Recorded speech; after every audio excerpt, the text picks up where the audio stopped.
Hello, hello, beautiful people. So, I've been feeling the call to create a podcast or a platform just so I can share my story.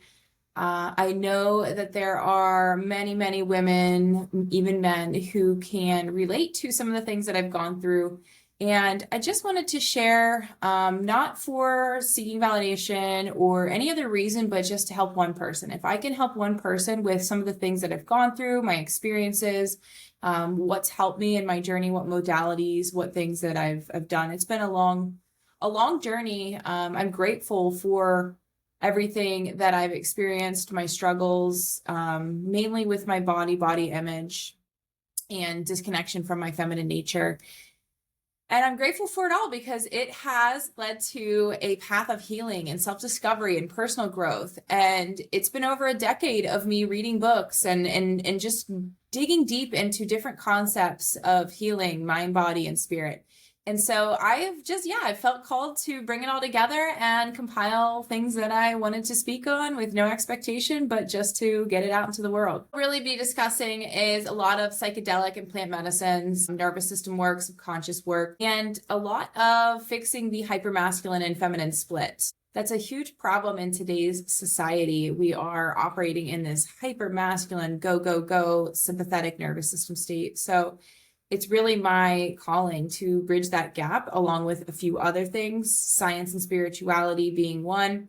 The mystics, the ancients, the indigenous cultures have always intuited certain things like chakras or prana, life force. A yogic tradition, right? Has I feel where there's a mishap is language has limited us. Language can only portray so much of our human experience, but the mystics and the ancients had access to so much more, even though they used less language. And so now that the science is catching up, the data is showing energy is real. Atoms aren't even, solid. They're moving particles. Everything's a frequency. We can measure everything down to hertz and sound. The split particle theory, where a particle is observed, it acts differently. There's so many things in quantum physics and science that are now proving the concept of energy and the unseen to be true. So I really like to be a bridge to both of those worlds so that we can stop seeing them as separate. Another thing that I love to bridge is thinking and feeling, and this goes hand in hand with the masculine and feminine principles. And so masculine, again, go, go, go, let's do, let's achieve, let's make more money, let's work harder. Let's use logic in almost every situation to try to problem solve and figure it out. And I think where we're missing so much in today's society is, what about our intuition? What about our inner knowing? Our body is our most advanced technology, right? We don't listen to the gut feelings, that doesn't feel right. We don't listen to the ping of our heart when something does feel right, when we feel drawn to something. We have used our brain for most situations to think through it, to intellectualize it, but our brain lies to us. It holds our past experiences, things that happened in childhood that weren't actually our fault or aren't actually true. They're just the beliefs or our perceptions of what happened. So it's taking into account things that aren't truth, capital T truth. And so when we are able to bring our energy down from our head and into our body, we are tapping into another language beyond words and thought. We are tapping into our animal primal instincts, right? Like, animals don't have the consciousness that we have, but they operate the way that they're supposed to in nature. They don't question their place. They don't question their purpose. They don't question if they're an imposter. They don't need to do more. They just are. And so I really, really love to bring awareness into the body, bring our energy back into the body through somatic things like breath work, yoga, gentle movement, intuitive movement, dancing, art, whatever that looks like, whatever resonates with you, bringing that energy down. And that again goes in hand with bridging mind and body, right? Again, our mind is always seen as superior. It knows best. Our body is just something, it's a machine that we have to go work out and burn calories or restrict food from, or just like override. We're so sick in society because we override our body every single day. And instead of listening to the messages and what they are saying to us, why we're sick, we go to our doctor who prescribes us a pill that will give us side effect A and side effect B, so that we have to take this pill. And so it's a constant barrage of not addressing the root cause, not acknowledging the body's wisdom. I live to empower people to take back their health. The doctor, yes, they went to medical school. Yes, that is their knowledge, their area of expertise. But nobody knows your body like you. Nobody knows what's going on inside of you other than you. And so it is really just a practice of tuning in and digging into the root causes. A lot of our physical ailments actually stem from emotional traumas, emotions that have been stored in the body. If we don't release those emotions, they are going to manifest as sickness, as chronic illness, as autoimmune, as chronic pain. And I always like to use the analogy when a dog, when you see your dog sees another dog on the street and they have kind of like a little bit of an interaction, or you see your dog's hair standing up and then the dog shakes after that interaction and everything is fine. We don't, especially as children, we don't release that energy, those stressful situations that we encounter, those traumas. We don't have a way to release them. We don't shake it off. A lot of the time, we don't have a support system that we can go and share like about that experience. And that is one of the big cornerstones of trauma is it's not necessarily the experience itself. It is that we didn't have a support system during that. We didn't have a way to process it. And so it gets just lodged in our body, lodged in our organs, our muscles, our fascia. And we hold on to that for the rest of our lives. And it dictates our life in a way that we're not conscious of. So again, yes, body awareness, bringing that energy down into the body, which brings me to my next polarity is unconscious and conscious. And so the mind, our conscious mind is masculine. It's our spirit. It is the logic. The body is the unconscious. It is the feminine. It is the container for our spirit to be held. And so I love to place the body and the unconscious mind hand in hand. There is now scientific evidence that shows that our fascia, our connective tissue that is so deeply intertwined into our body, is our subconscious mind holding on to every memory, every experience, everything we've encountered. Your body is accumulation of your life story. And again, at the end of the day, we're animals. We're sensing animals. We're using our senses. We're using our proprioception. We're using our vision. And even though our conscious mind can only take in 126 bits of information, our unconscious mind is taking in about 2 million. And so, of course, we're only processing our reticular activating system in our brain is what's, choosing what to focus on, what to process. But our body is still taking all of it in on an unconscious level. So again, we really have to bring that unconscious to the surface so we can really evaluate what's operating our life. Are we running off of Windows 96 here when it's 2025? And we have to continuously reevaluate and update this on a daily basis. So what drives me is the mind-body disconnect that I suffered from for so long. I have always operated in this hyper-masculine, this intellectualizing, overanalyzing mind state. And it really drove me into a neurosis for a very, very long time. I grew up playing sports all of my life. I ended up playing collegiate basketball. I played professional basketball for about 4 years after college. And so it was this belief of overriding my body, treating it like a machine. It was never good enough. It was all about performance, and it was all about pushing through. It was like a mind over matter. We always hear that, mind over matter.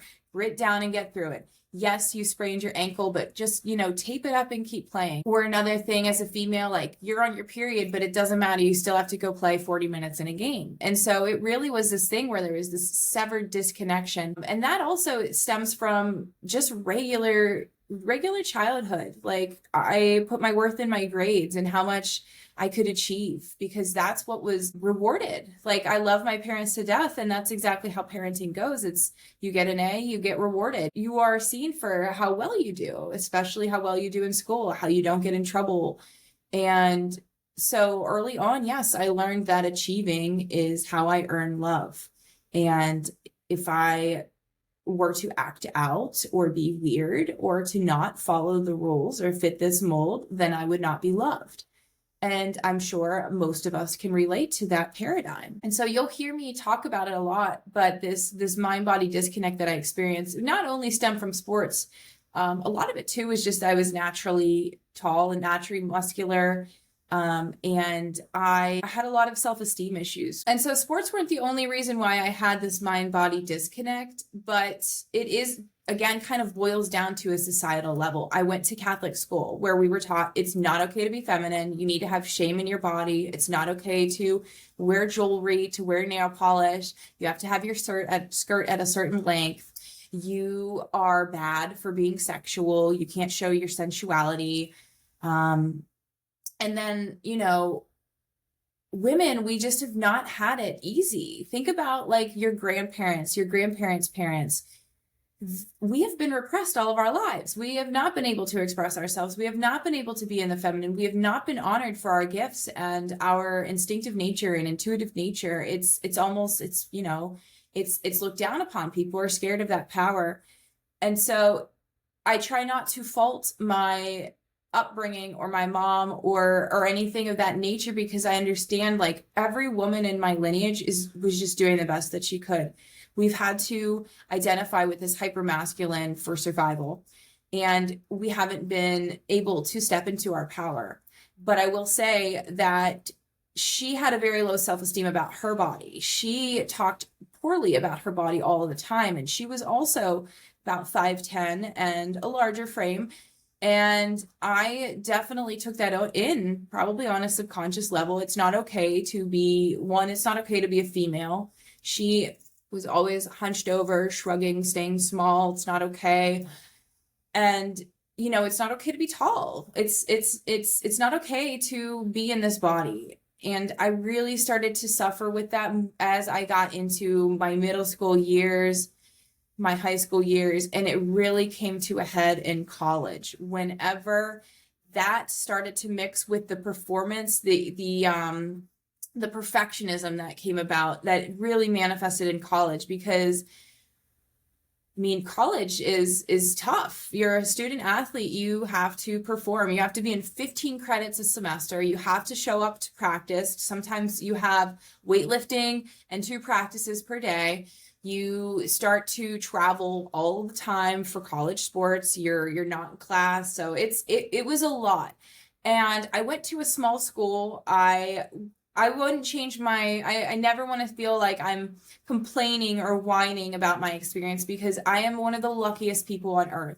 I wouldn't change my experience ever. But I went to a small school. I got into a very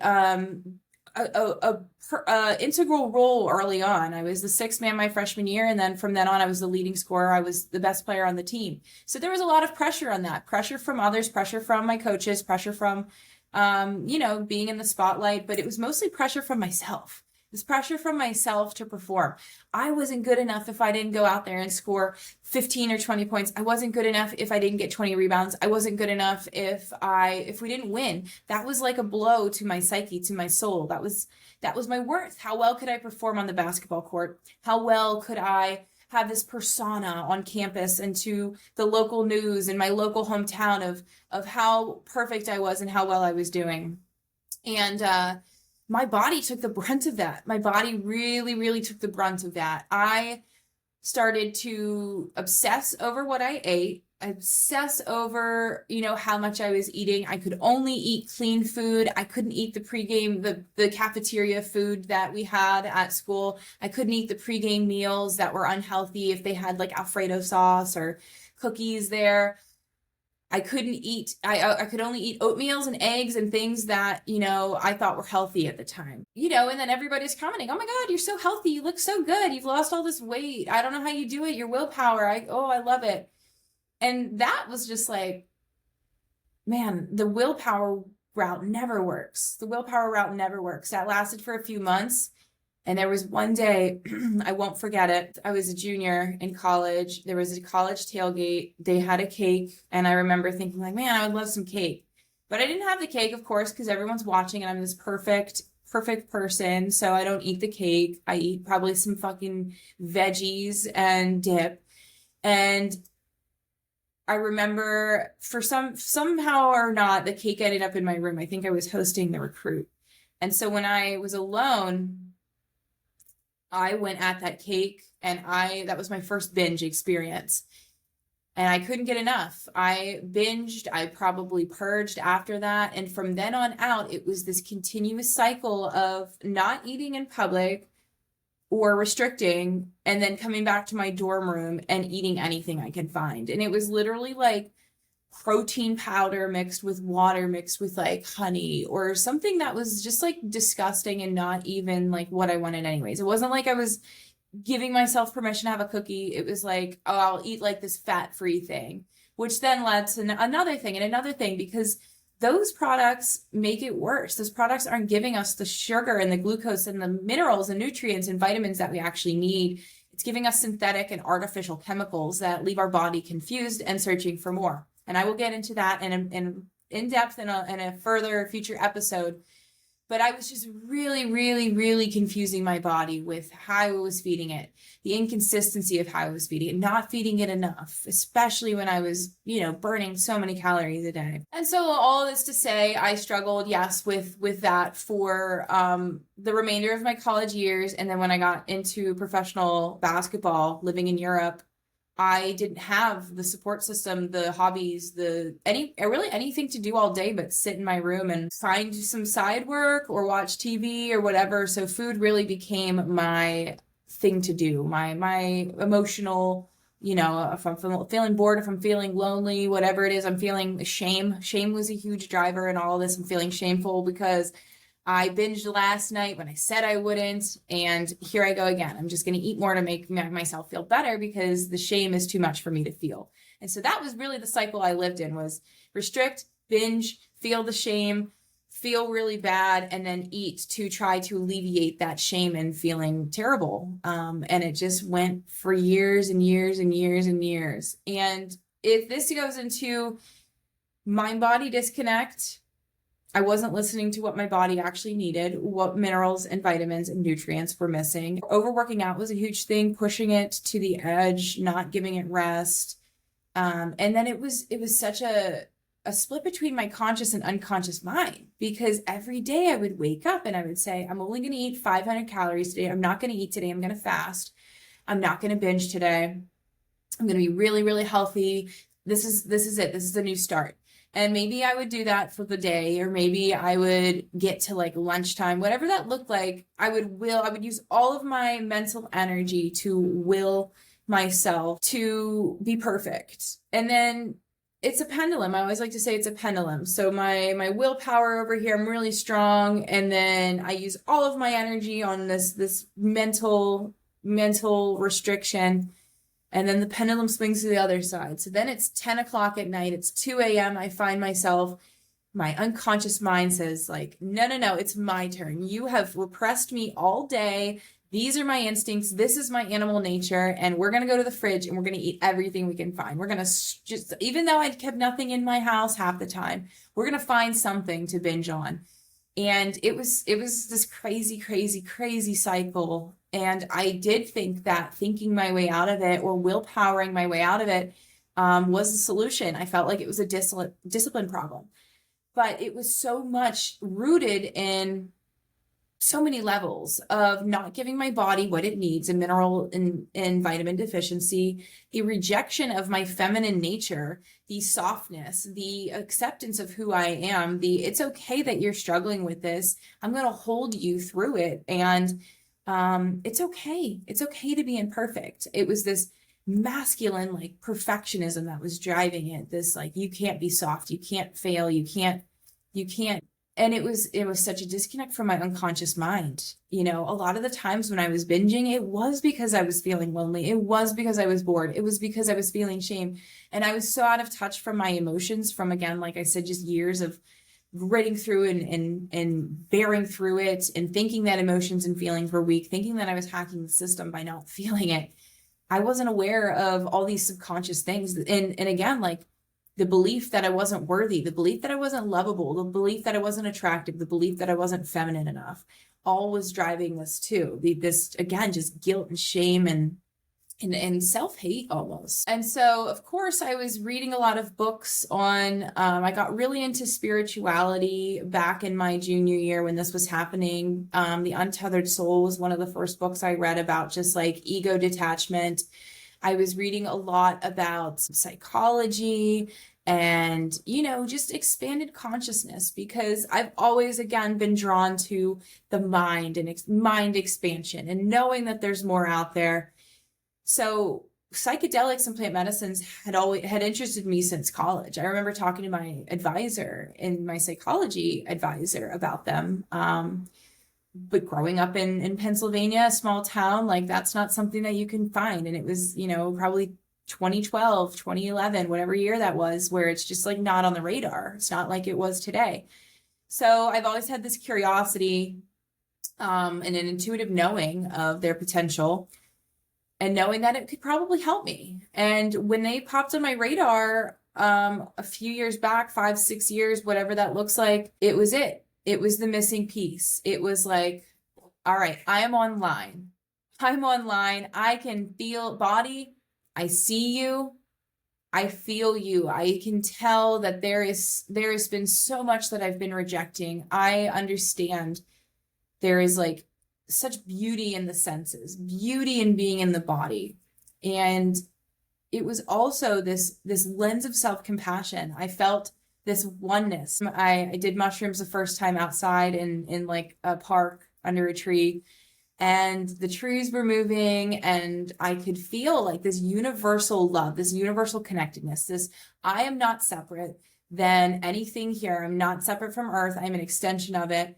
I am connected to everybody. And this gave me a whole new perspective of like, I'm not a bad person. I'm not a bad person. I'm struggling with this, but I'm not a bad person. And I just felt supported. I felt like this isn't really all mine to hold. Like I am supported by the earth, by others, and I can get through this. Like I can get through this. I'm a good person. And so, of course, after this first experience, I started working with mushrooms more, starting to really get into the deeper parts of my psyche and myself, my unconscious.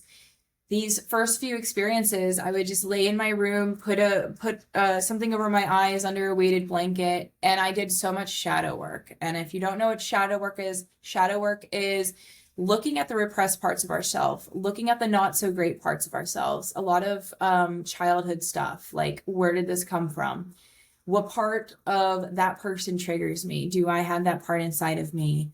Looking at the times I was selfish, looking at the times I was shameful, looking at the times where I was gluttonous with all the binge eating and stuff. It wasn't easy, but it was so necessary, because awareness is knowledge. That is empowerment. Looking at what's operating my subconscious behaviors in these cycles and these self-sabotaging things was truly what I needed to be like, okay, that's what's driving that. That's where that's coming from. I have shame in this situation, and I see you, I process it, I release it, I integrate it. And I did that for about a year. I did like just therapy on myself. And the beautiful thing is it connects you with your body. It connects you to your senses, like I said. So I started to really kind of feel back into my body, like my interoceptive system, like, okay, I'm actually full. Oh, I'm actually not hungry right now. That was a conditioned response because I didn't want to work. I was procrastinating. And so I went to the fridge. It really started to bring awareness to my behaviors, and it gave me a wedge. It gave me some time in between that trigger or that pattern and my conditioned response. It gave me the space to make a new choice. And on a neurological level, psilocybin has been found to create new neural pathways in our brain, and to create connections between the hemispheres, between the regions. And so not only is it working on a level of like having me be more embodied and more present in my choices, it is literally creating new ways of being in your brain. And so that is why I work with the medicine so much. It's helping the embodiment process, the presence, as well as the mind expansion portion. And of course, it's not just taking the mushrooms and having this experience, it's truly the integration part of it that matters the most. And so again, that's why my work is so heavily rooted in nervous system work and subconscious reprogramming. My nervous system was in this dysregulated state for, I'd say, all my life. It was stressed from sports. It was stressed from pushing myself constantly. It was stressed from this inner critic that never, ever, ever stopped. This attacking myself for not being good enough was literally setting my body into a nervous system response of stress. And my biggest nervous system state is freeze, where it was like overwhelmed. I was just trying to do too much. I felt like I had to do everything. I was, again, criticizing myself constantly. So it was like, all right, we're going to shut it down. We're going to not do anything. Instead, we're going to go binge eat, compulsive eat, and bring all the energy down to the digestive system, from the head into the digestive system, so that we don't have that anxiety and so we don't have that stress. And that was my body's way of grounding, because again, I'm so here. I was dissociative. I wasn't here on earth. All of my thoughts, I was living purely out of my brain and my mind, and sometimes even above my body, because it was uncomfortable to be in my body. And so that was my way of grounding and bringing my energy down. And so once I started to really notice when my nervous system was dysregulated and like what was triggering it, then it was, okay, I'm aware of my patterns and what can I do in this moment, rather than having my only regulation tool be eating. Okay, I can use my breath in this moment. I can take a few deep breaths. I can go put my legs up against the wall and get some new blood flow and energy flowing. I can go take a walk. I can go stand in the grass with my bare feet and just feel the charge of the earth. I can go journal. I can access my unconscious mind by letting it journal. It's just stream of consciousness. What's coming up? What am I feeling? There's a million ways, and that's, again, what my work is introducing these integration tools, these nervous system tools, so that we can, be in a more regulated state. It's not about fixing ourselves. We're always going to have triggers and things that set us off, because that's the society and world we live in. But what we can do is expand our window of tolerance. How well can we handle these things? How well are we? How resilient are we? Yes, I got heightened. How can I bring it down? How fast can I bring it down? How much can I continue to be present and in this felt experience, even though it's so uncomfortable, even though I want to dissociate and not feel this? How much can I actually sit with it, process it, and release it? Because that's what it takes. It's not repressing it. It's not suppressing it. It's not ignoring it. It's sitting with it, feeling it, and releasing it. And in that, we build the resilience to truly be embodied here and be grounded and to live from our body and not our minds constantly. And that goes the same with the subconscious mind. So I did the shadow work. I was aware of my patterns. I was aware of the hate and the negative thinking that I was constantly thinking about my body, and feeling, how can I change that? How can I actually go from I'm not good enough to I am worthy, to I am not attractive, to I am a miracle. I am a gift of God. Of course I am, a gorgeous person. Heart and soul, not only like physically, but like I am a good person. And that was just a lot of I am affirmations, a lot of journaling out, awareness of the thoughts, and a constant rewiring and repatterning, having mantras and affirmations that speak to the exact opposite of my limiting beliefs and subconscious beliefs that were, again, ingrained in me in childhood. So it's really been a journey of tackling the nervous system and the subconscious. It's going under the surface, it's finding the root causes. And again, plant medicine is the perfect tool for that, because it is like a QR code for the subconscious. Modulates our amygdala, our fear and our threat center in our brain, so that we can live from a more grounded state. I like to call it a vitamin for the nervous system, microdosing. And to touch on microdosing, it's not realistic to have these big journeys, these big sessions all of the time. Once I did that first year, I probably took a year off from big experiences. And that's when microdosing came online for me. Because rather than having these big, intense experiences, it was over time, this subtle grounding, this subtle, slowly, continuing to come into my body. But it was on a day-to-day basis. That was the integration that I needed. It was the subtleness of being more present in a daily life so that I can make new choices and new ways of being. And it did not happen overnight. And microdosing is a practice that usually it's recommended for about 60 to 90 days. And so it isn't about a quick fix. And for all my life, I felt like I wanted the quick fix. I wanted to take that diet pill. I wanted to take that supplement. I wanted to just be fixed. And that's, again, more of a masculine way, the force, the pushing, the striving. And the feminine is ritual. The feminine is slowing down and being with it. And so microdosing has been such an integral tool in helping me tap into my feminine. Mushrooms are so feminine, y'all. Mushrooms are these ancient spirits. They have been around for tens and hundreds of thousands of years. Indigenous cultures have used them to connect to the spirit, to connect to the earth.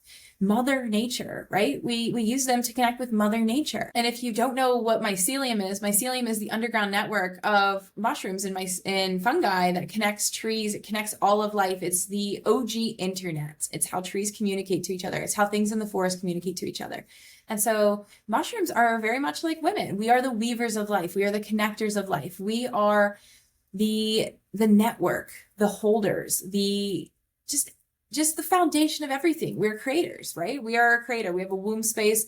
We create, we bring life. And yeah, so truly creating an intentional microdosing protocol or practice for me was everything. It was sitting down, blessing the microdose, saying a prayer, really tapping into the present moment, really feeling into my breath, taking it, and then being intentional with whatever it was that day. It really brings us into a state of more presence. And so whether that was doing some work or doing some mirror work or just going outside, being in a workout, whatever that looks like, it really does have a way of bringing you more into that moment. And so again, this is why I do the work that I do. I am a psychedelic integration coach and a holistic health coach. And so much of my work is rooted in using plant medicine to help you repattern your nervous system and repattern your subconscious mind so that you can actually take aligned action in what you want to achieve. And so you're not stuck in these self-sabotaging behaviors, and you're not stuck in this perfectionism, this freeze mode, this